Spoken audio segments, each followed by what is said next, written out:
Today's guest is someone whose presence is both grounding and igniting. Gina Coviello is a women's empowerment coach, speaker, and advocate for radical self love. With a signature blend of gentle fire and fierce compassion, Gina guides women to reconnect with their inherent worth, speak their truth, and stop shrinking to fit a life that no longer reflects who they are. Whether she's leading transformational workshops, challenging the myth that self love is selfish, or helping women break free from people pleasing and perfectionism, Gina's work is a powerful call to rise. In this conversation, we explore what it means to live boldly from the inside out, how to reclaim your voice after years of silence, and why choosing yourself is the most generous act you can offer the world. If you've ever felt unseen, but know deep down you were born to shine, this one's for you. Let's dive in. Welcome, Gina. How are you? I'm doing great, Rose. How are you this morning? I am doing great. I've been looking forward to our interview. So thank you for being here.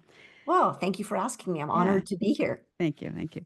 So Yeah. let's dive deep. Let's tell the audience some. I did the intro about you, and I just want to for you to share your own personal story about who you are and what you do. Okay, great. So, Gina Coviello, and I am a self-love coach, more specifically working with women because that tends to be who's interested in self-love at the moment. I grew up with a tremendous amount of emotional abuse at home, and then it just continued throughout my life. And I am someone who really, unfortunately, hated myself subconsciously. I hated myself. And I hit just a couple of years ago, I was 54, I believe, when I kind of hit rock bottom. And I was so uncomfortable and miserable in life that I wanted out of here. I wanted off the planet. And I did not take any action on that, but instead I propelled forward in a really beautiful, positive way. And I decided that I get to choose who is in my life. I don't have to continue to have people in my life who are not kind and loving toward me. So I started to take better control of my life. I changed direction career-wise because I wasn't really fulfilled with the career I had at the time. And I started prioritizing me. What do I want? What do I need? What makes me feel happy? How do I want to spend my free time? And these were very self-loving things that I did. I didn't know that what I was engaging in was self-love. I just started focusing on me. And then I chose to speak about it, and I got really positive feedback. And I decided that this is a topic that is really needed in the world, that especially in this country anyway. I don't know about the rest of the world, but I imagine people all over the world feel incomplete. And it's really our relationship with ourself that brings true happiness and fulfillment. So I am here to talk about self-love and lift other people up and hopefully help people heal their own emotional internal wounds. Oh, I love that. And I'm sure that there are people globally, especially women, I find the same as well, that really need this messaging from people like yourself. Now, Yeah. uh, I've read or you've said that self-love is selfish. It's the most generous act. Can you unpack what that means, especially for women who've been taught otherwise? Because, we feel that once we turn that love on ourselves, we may feel a little guilty or maybe a little Sure. selfish. Yeah. Yeah. And it's actually that self-love is not selfish. Oh, I'm sorry. It That's isn't okay. No, no, I just selfish. want to Yeah. clarify. Did Yeah, I say no, is selfish? I meant isn't selfish. yes, Sorry. right, right. Yeah, loving yourself and taking good care of yourself and getting to a place where you are fulfilled and happy in your life. When you're in that state, you actually bring love and compassion and patience, etc., into your other relationships, into your career. And when you are bringing those positive emotions into life, you impact other people in a really positive way. I can give you I'll try to make it a quick example. No, go ahead. I'm a divorced single mom, and I was not always, the loving, nurturing mom that I hope I am today. I had an incident with one of my kids, and I won't go into the whole story, but he got mad at me. I was just having a simple conversation with him about something that he did that I didn't feel was optimal. And I was just trying to explain to him what I felt he could have done better, but I was nice about it. He got mad, blew up at me, stormed out of the room. And I thought, okay, because I'm aware something else is going on with him. Whatever he's reacting to wasn't the conversation we were having, it was something else. And when someone's upset, that is not the moment to go and talk about it, right? I needed for him to calm down. Well, a half hour, 45 minutes later, he came to me. Now he is 16, he was 15 at the time. He came to me and apologized and said, yeah, mom, I'm sorry. Something else is going on with me. You didn't deserve that, etc. And it Right. was a really beautiful, and he's 15, and I would not have had that presence at that age. Even a couple of years ago, I didn't have that, awareness and understanding. And I know that that was a direct result of me loving myself, because that's the exact thing that I do with my kids now, right? I'm not perfect. I still react Of inappropriately course. sometimes, right? We all do. We all It's do. common. Yeah. But when I realize that I've done so, I go back to my kids and I will tell them, hey, I'm upset about something else and I took that out on you. That was not about you. I'm sorry. You didn't deserve that. Well, here's my 15-year-old son doing the same thing. He's mirroring Yes. my awareness, which is self-loving. And the ripple effect goes even further than that. I can say that he is going to grow up to be a better husband, a better father, a better coworker, whatever, because of my loving myself. I am impacting people in his life that aren't in his life yet. Yes. And so that is the most beautiful thing that that is a That's a gift. It's gift a that I've gift. given my children, right? To be a better, more responsible, loving, self-aware person. So when I bring love into my relationships, because I'm in a good place with me, that's a gift. It is loving for me to love myself. It makes the world a better place Oh my ultimately. God, yes. I Yeah. love that you shared that. Thank you. I feel the Yeah. same way. We both have twins. I have boys. You have two Yeah, boys? they're boys. Yeah. And I've done the same thing with them. I there's moments when I had a rough time for whatever reason. Raising kids in general and doing everything. Sometimes it gets crazy. And Sure. I've done the same thing. You talk to them and you say, "Hey, I'm really sorry that I acted this way," and they Yeah. learn from you, and like you Right. said, it just makes them a better person. And you're also showing them that you value who you are. I think a lot of that self love comes from you start to value who you are more. There's a lot Yes. of things just from that self love. You value yourself and you respect yourself, and you show others, hey, I want to be respected also. Right. And that's setting healthy boundaries, right? And Yes, let's that talk about again, that. Yeah. setting healthy boundaries is super, super important. And Yeah. that is me respecting myself. Yeah, no, you don't get to treat me this way. I love you and I get you're upset, but you gotta, hold back. Yeah. Yeah. So let's talk a little bit about that. Yeah. So so you could, all right, so people that are in relationships for a long time and don't have the women, I'm going to talk about women, and Yeah. don't have those healthy boundaries at first, sometimes it may be hard to establish those because you've already set precedents, right? Yes.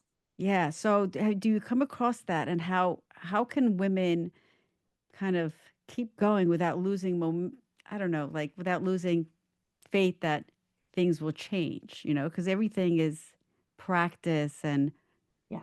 establishing almost new rules, but not rules, Right. you know? But yeah, the boundaries. Yeah. And this is advocating for yourself. And I would want women to think of it not as I am being, can I say bitchy? I don't know if I can say that on your program. I'm Sure. not Yeah, being, sure. okay, I'm not being a bitch by saying you don't get to treat me this way. I'm actually protecting my energy, right? From a place of love of self, I deserve to be treated with respect. Yeah, And I'm going to enforce in a loving way that, you don't get to shame me or belittle me or make me feel guilty repeatedly or whatever, right, whatever it is. You don't get to hang stuff over my head, and that it's it's a good thing for me to protect my own energy. Again, not right. because I'm being selfish or greedy, but because I deserve to be allowed to be treated in a loving, respectful way. Yeah. So, that old saying, do unto others as you would have done unto you. It's a equal Right. change. I want you to treat me the way I would treat you. And if I'm not going to yell and swear and belittle you, I would like not to be manipulated or, Yeah. whatever in return. And it takes practice. I've done things where I had a friendship. I was upset with a friend. She's not in a place of being self-loving, and she doesn't show up for the friendship in the way that I would like, to have an equal exchange. It took me 2 years before I got the courage to have a conversation with her. And, that's okay. I'm not going to beat myself up over it. It's okay that it took me that long, but I finally had the conversation with her that I need her to reciprocate the attention and the love that I put into our friendship. And surprisingly, she received the conversation very well. It was uncomfortable to have the conversation, but she received it well. I did it with kindness. I didn't make her out to feel like she's a bad person. She's not. And it's an important thing when you are establishing a boundary with someone. You don't need to tell them that they're a horrible person. Right. You just need to ask for, hey, I felt bad when you said this in front of my husband, and I'd appreciate if you would try not to do this in the future. Right? You can do it a very simple, loving, respectful way, just Mm. to let them know you crossed a line with me, and I'd appreciate if you would try not to do that in the future. And give people a chance to correct their behavior. If they're not used to you sticking up for yourself, you might find that they push back. Yeah. With my kids, I did that. I was starting to set some boundaries, and they were like, well, no, we think we get to do. And I'm like, no, it's, but again, calmly with love. But you may find that people are not receptive. Yeah. When you start behaving differently, they may not be receptive to it. So be patient and loving with them. Give them time to correct, but be persistent. You got to be consistent. Yeah. But again, it's a love. It comes from a place of love of self, not from I have to tell you to back off, or I'm not going to be able to, have whatever in my life. It's from a place of love. I deserve to be treated with love and respect. Yeah. And not to take it personally if they don't react the way you think they should react, or maybe come, like your friend, you were lucky and Yeah, she reacted in a nice way, but there'll be times where people may not, and you can't take it personally, and you have to continue to establish that boundary. And at some point, if you have friends that maybe won't respect that, you have to maybe cut ties or cords, and you know, or if you can't cut ties or cords, just energetically, intentionally send them loving energy. It's kind of what I say, just send them that loving light, and maybe they'll soften and will right. then respond in a different way when you Yeah. try to establish those boundaries again. Right. But you make a very important point when you are setting boundaries.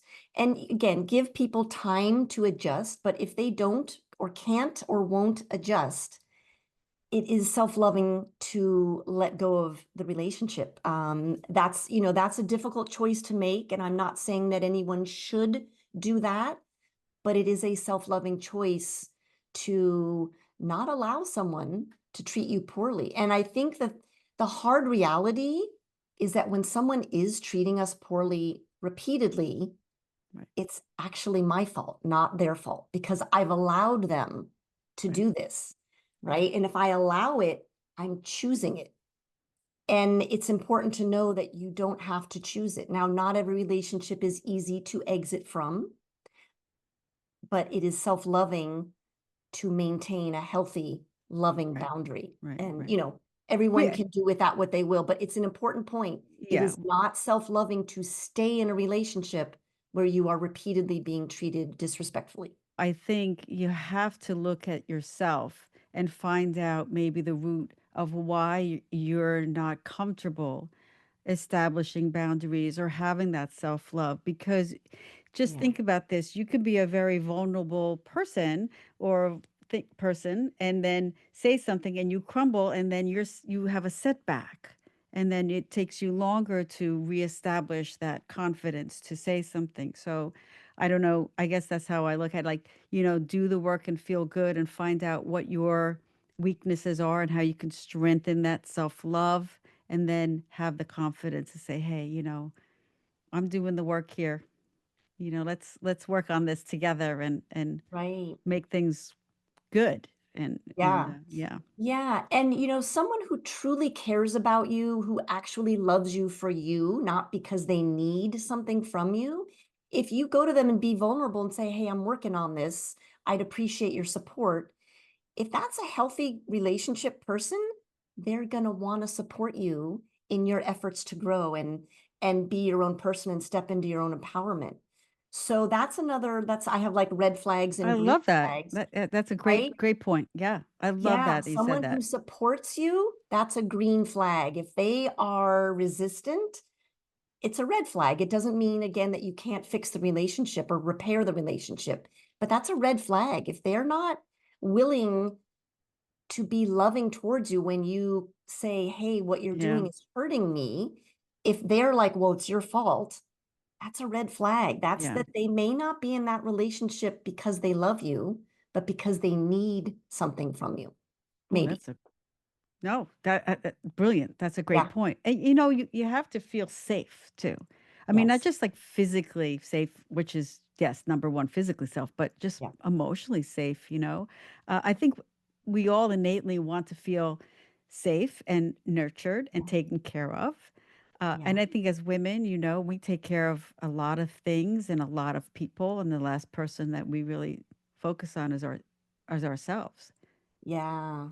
Yeah, And it's very common for women, especially if you're a mother, right? yep, We really give a lot to our children, which is appropriate, but we forget to give back to ourselves. And then, a lot of women who, when their children go off to college or move out of the home, they suddenly feel really, really empty and they yeah, don't know what to do with themselves, yeah, right?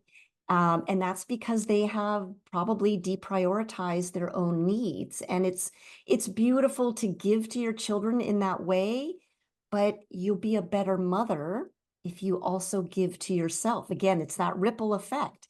Your right. children will be more independent and self-sufficient if you are taking care of you in the process and you're setting a good example for them to be self-loving, maybe when they're a parent too. Yeah.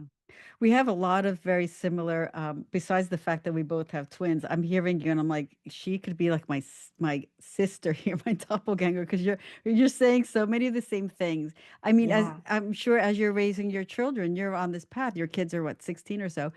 Yeah. And you're doing things for yourself, right? So you have a business and you're speaking and you're also taking care of them and helping them become more independent. So you're setting that you have that beautiful stage set up for their success as well. Let's talk a little bit about you. And you say you were once shy woman, now lighting stages with wisdom and heart. And I want you to share with us a pivotal moment in your own journey of self-empowerment, because there are a lot of women out there who are shy and then just something happens or maybe something changes in their life and they're like, now it's this transformation. So I want to talk about your transformation story. So yeah, so public speaking was one of my biggest areas of transformation. So again, I said I was raised with emotional abuse. I was conditioned to believe that everything I said and did was wrong or bad or, so I was very um clued into needing other people to approve of me. So I was Yeah. completely dependent on external validation, which means everything that came out of my mouth was subject to rejection, right? And I got rejected a lot through most of my life. So after I had hit rock bottom and I was starting to, have success with my self-loving practice, I decided I want to get over my fear of public speaking. And it wasn't just public speaking, like even having this one-on-one conversation with you 3 or 4 years ago, super uncomfortable for me, right? Just because I would be afraid you wouldn't like me. And so I decided to speak publicly voluntarily. I didn't need to. So I joined a networking group and they coincidentally had an opportunity to speak at the monthly luncheon. So I did. And I volunteered and I decided to talk about self-love. So a week or so before my presentation, because I had a couple months to prepare, week or so before, I started to get really fearful that I was talking to the wrong audience. These were entrepreneurial women. It's a women's networking group of entrepreneurs. And I'm like, oh, they already own their own businesses. They're already confident. And oh my God, I'm wasting their time. They're going to be really mad at me, right?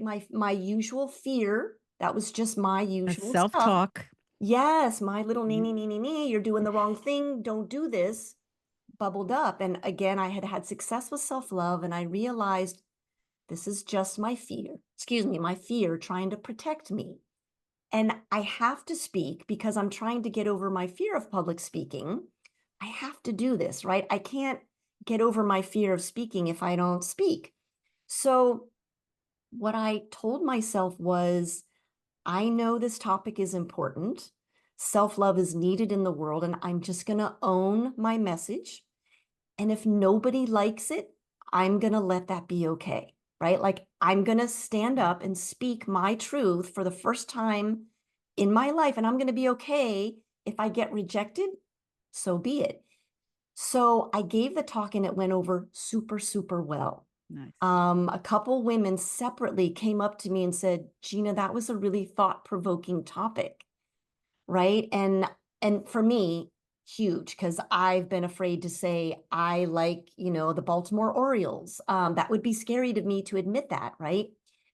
So on the way home in the car, I started to cry because I understood I was holding myself back, right? I was the one who didn't believe that what I have to say has value. And I just demonstrated to myself that it does. So now I have this vision of being on big stages eventually. I'm working my way up, but the thing that held me back the most, which was my fear of speaking my truth, is now my biggest empowering Yeah. thing that I have in my Message. Yeah. life. So, yeah. So, my fear ended up propelling me forward. I didn't know what was on the other side of that fear.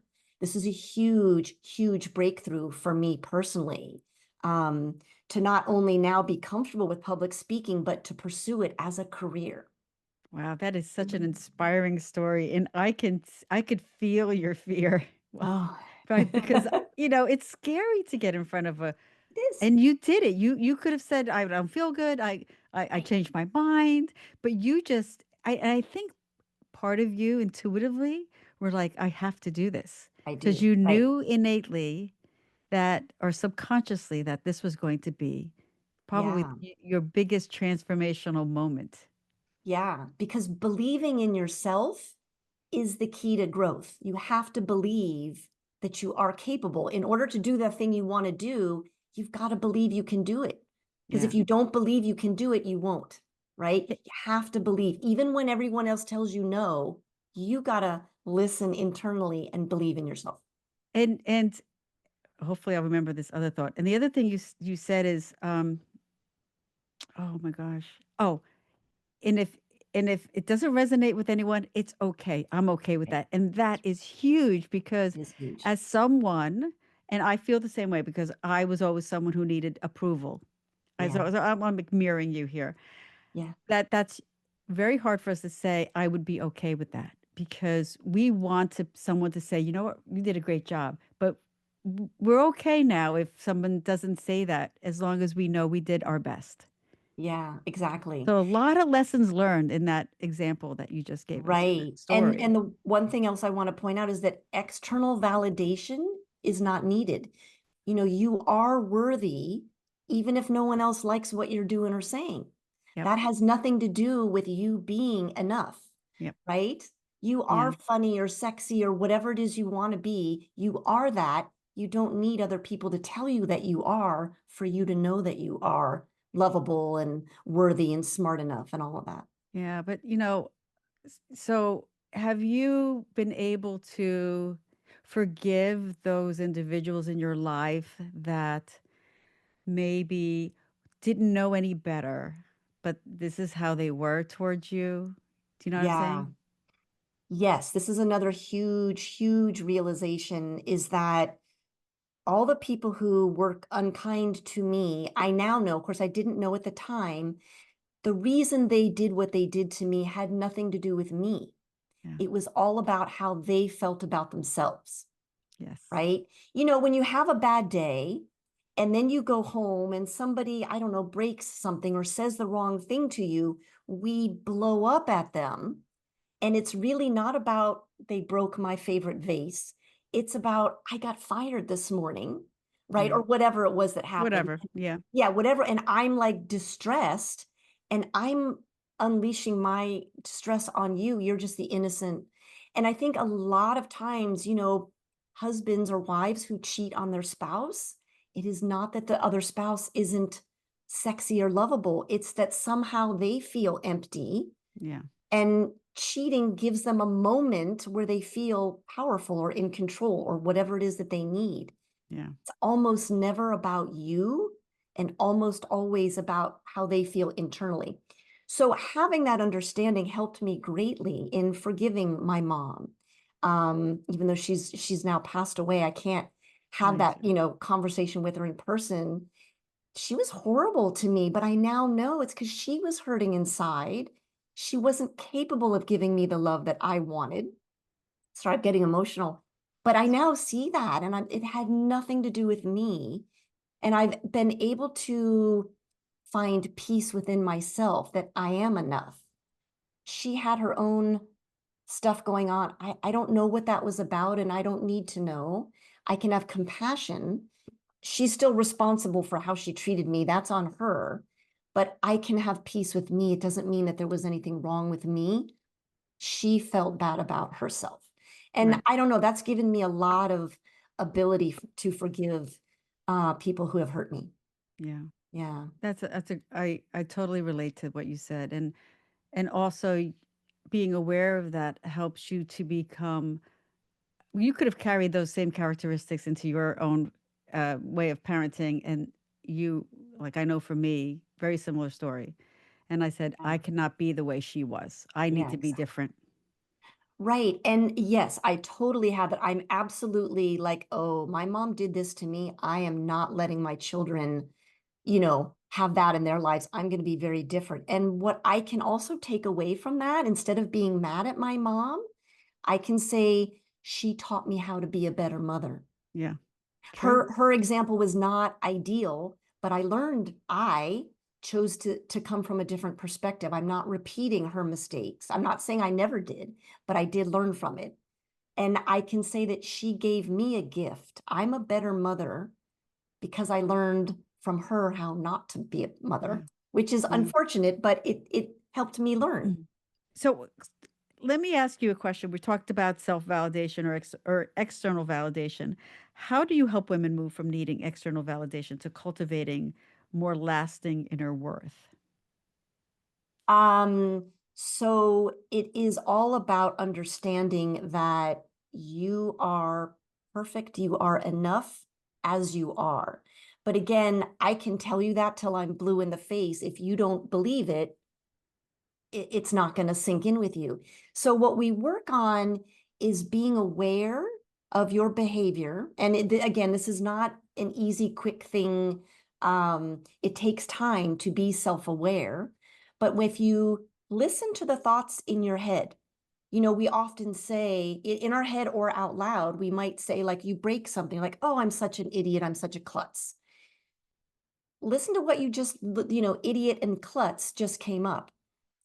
These are not nice words to use with yourself. So being aware of what you're saying in your head or what's coming out of your mouth, or even what choices you're making, are you coming from a place of love of self, or are you coming from a place of lack and fear? Right? Saying, oh, I'm such an idiot, that's feeling a lack of whatever. And so the awareness of the choices that you make and just practicing, am I making this choice because I really want to for me? Or am I making this choice because I need this person to like me in this moment? Right? That's a huge, even something as simple as what you eat for lunch. If you go out to lunch with some people and they're all eating healthy stuff and you want to eat pizza, that is okay. If that's what you really Right. want and you're in a place with your habits that, okay, I can have pizza today if I want, then that's okay to have that pizza. But if you choose the salad because they're all eating salads and they're going to think I'm unhealthy because I'm eating pizza, then I better eat the salad. Then even though the salad is a physically healthier choice, in that moment, it's not self-loving. So just understanding, where am I coming from? Why am I making this choice? Is it love of self, or is it because I need That validation, for validation. example? And it's Yeah. connected to people pleasing. I wrote that Yes, down as you were talking. absolutely. Yeah. So when you said make those choices, am I making those choices based on what I want or what someone thinks I should do? And then Yeah, they will say, good job, or whatever. And right. then that's what Right. we want to hear. So that's like so hard to decondition, but it takes work, like you said. Like you It start to does. hear like those words that people that Yeah, you say to yourself. Like yeah. we all do it, Of course. I do and it. Yeah. yeah, we all do. But to recognize it when you say like, oh, okay, Rose, don't call yourself an idiot. You're not an idiot. You just whatever. Right. But And it, then just correct yourself and say, oh, yeah, no, I'm actually intelligent. I just made a simple mistake. I yeah, learned from this. yeah, Put it in a, rephrase it in a positive way. yeah. But catch yourself and then, rephrase it in a positive way. Yeah, and I think once you start to really do that and do that practice, you'll notice that shift, and you notice you won't be saying those things as much, and also at or feeling that you need that validation from others. Yeah. Once you start to, I call them empty holes. Like I'm not enough is an empty hole. Yeah, Once you start to fill those empty holes, it gets much easier to not say those things and to catch yourself. But it does take time and effort. I don't want anyone to think, oh, in a week I can be cured. yeah. No, No, it takes time and effort. it So did. be patient and be kind with yourself. Long as you are working toward improving, great, you're doing awesome. And when you have those moments when, like you said, be kind to yourself, right? Just Yeah. like say, okay, just don't get caught up in it. Just flip the Yeah. script and move on. Yeah, like you just need practice, right? If you're learning to surf, you're not going to master it usually the Mm, first day. You have to keep at it. So you have to keep at, being aware. And just, don't be unkind to yourself. Be patient, just like you would to your young child. yeah, Keep at it. You're doing yeah. great. Good job. You caught yourself this time, blah, blah, blah. Yeah. Yeah. One of the things I've started to do, and I actually wrote this, I have an upcoming book, and I put this exercise in my book, is I created a value journal Yeah. where I write in there, maybe not daily, but when I feel I did something, and it could be simple, like, oh, I went to the doctor today to get my yearly checkup, whatever. Yeah. I value that because I took care of myself. So Right. having that is like having a gratitude journal. So I Yeah. started doing that. So, and it That's does beautiful. help. Yeah. I even talk to myself in the mirror and I'll look in the mirror and Yes. go, good job, Gina. I'm so happy with you today. I'm so proud you showed up. It didn't go the way you wanted, but you showed up and yeah, I do that in the mirror too. But Sure, I your love that. gratitude journal is beautiful, especially when you're writing it, you're with that thought for more time and you think about it more. Beautiful. Yeah, yeah, thank you. Yeah. Um, so I was reading your bio, and I love how you talk about nature and that you love to be out in nature. And you mentioned about being inspired. I know we're changing here, but being inspired by sounds and spirit animals and all that. Can we talk about that? Because I love that stuff too. Oh So yeah. talk about Great. how that all grounds you and how that just brings joy into your life and how you connect with that. It's huge for me. I live sort of close to Yosemite National Park and I love going to this park. I go a couple times a year and I love to go by myself because I find that I can really get immersed in nature more when I'm by myself. Whereas if I have a companion, we're talking and I'm not, as Yeah. so this past year, Christmas, I celebrate Christmas. My kids were with their dad on Christmas Day, which wasn't a thing. So I decided, okay, I'm going to go to Yosemite. And I was Mm. alone in Yosemite on Christmas Day, and I had the best Christmas ever. And I was just like, I was scrambling on some rocks near one of the waterfalls, and it just brought me, I can't tell you how much joy and grounding energy it brought me. And, I love to like watch the animals around me. And one time I had this little, they're not squirrels in Yosemite, but they look like squirrels. And he just came near me. Of course, they're used to being fed. So I think he was waiting for food. But he came near me and just propped up and just stared at me for a minute, and it was so cute. I'm like, oh, he's saying hi to me. And I don't know, I really revel in nature. Like I didn't used to love nature my whole life, but again, as I'm turning inward, I find that grounding in nature is it's one of the times that I feel the best. I feel the most like myself when I'm alone in nature. And I'm like, oh yeah, I don't belong in the city. I need to be, out in the mountains and in the woods. Yeah. I love that. That's beautiful. I too, I was raised in the city and in the suburbs. And once in a while when I go out in nature, I've never been to Yosemite, but I heard it's beautiful. But you It's my just, place. Yeah. it's almost as if you're connecting to something greater than yourself, I feel. I had this really magical moment in Yosemite. There's this landmark called Half Dome, and Yes. I went on a hike. It's what is it, 4,800 feet in elevation change over 8 or 9 miles in one day. It's a strenuous one-day hike. And it was a struggle for me to get up there the first time. So I was up at the top of Half Dome, and you get this beautiful view of the valley and the park. And I was standing up there and just proud of myself that I gotten up there and just feeling really, really looking out over the nature and seeing the earth, not just the little park I was in, but the earth as a whole. And I had this magical moment. All of a sudden, I had this rush of it was like I'm sure it was a love energy, but it felt like this warmth that started at my head and went down to my toes very quickly, as if someone had poured a really nice bucket of hot water on me. This whoosh down to my feet, and then two lines went through my head. Everything is as it should be. All is right with the earth. Oh, And wow. I know that didn't come from me. Like that's not the way I would have talked to myself, especially at that age. This was like 35 years ago. That did not come from me. And so I don't know, in that moment, I connected with something greater than me. Something. It Yeah. spoke to me. Yeah. And it was just a beautiful moment. What's one simple but transformative practice? And we've talked about a few. Just give us a one that you feel that women can start today to begin reclaiming her worth. Yeah. So I would like you got to pay attention to yourself and what feels good to you. So, when I started my self-love journey, it started with me cleaning my bathroom. Now, I'm not a slob, but I'm not a neat freak. And my bathroom needed cleaning for a couple of months. So one day, and every time I'd walk in my bathroom, I'd be like, nee, nee, nee, that shower door is still dirty, yuck. And I kept, picking on myself for months. I was doing this. So one day, one weekend, the kids were away for the weekend, and I went and cleaned my bathroom top to bottom. And the next morning, I walked in, first thing in the morning, and it was spotless.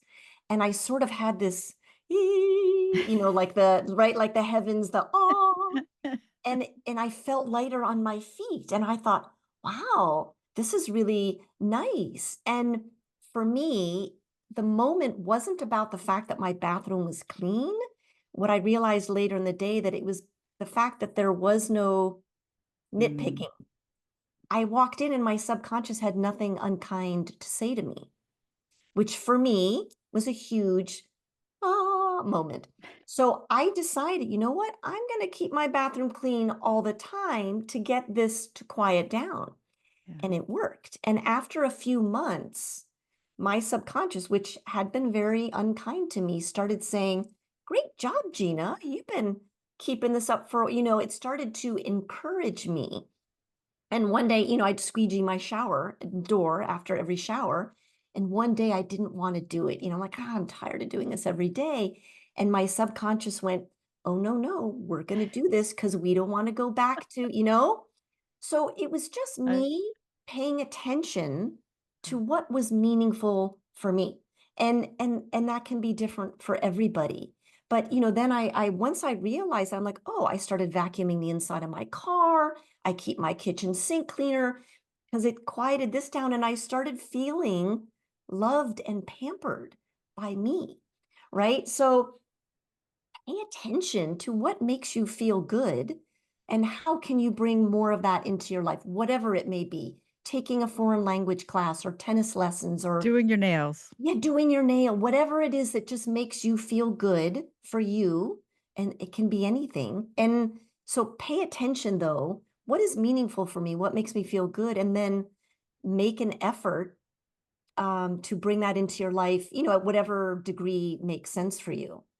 I I think love that's a that. great, and that's how my self-love journey really started in earnest was cleaning my bathroom.